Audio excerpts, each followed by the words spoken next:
கோயிலோட நேம் வந்து மேல்பேடி சமேத சோமநாதீஸ்வரர் டெம்பிள் அப்படின்னு சொல்லுவாங்க. இந்த கோயில் வந்து எங்க இருக்கு அப்படின்னா வேலூர்ல தான் வந்து கோயில் வந்து லொக்கேட் ஆயிருக்கு.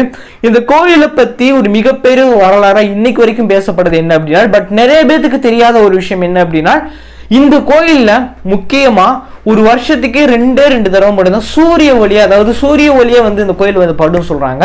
என்ன கௌதம் சொல்ற, சூரியன் ஃபுல்லா வந்து இருக்கு, அது எப்படி இந்த கோயில்ல படவே படாத 2 விஷயம் ஒரு வருஷத்துக்கு 2 தடவை தான் படுமான்னு கேட்டீங்க அப்படின்னா இதுதான் உண்மை. அது என்ன அப்படிங்கறத உள்ள இன்னும் டீட்டெயிலா நான் வந்து சொல்றேன். பட் இந்த கோயிலை பத்தி பல விஷயங்கள் மர்மங்கள் இருக்கு. நான் சொன்ன பாத்தீங்களா ஹிஸ்டரிஸ் அப்படிங்கன்னு.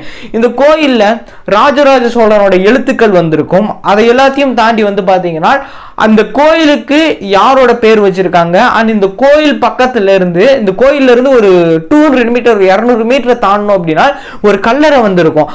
அந்த கல்லறை வந்து யாரோடது, அதுக்கப்புறம் வந்து பாத்தீங்கன்னா இது ராஜராஜ சோழன் பீடியல்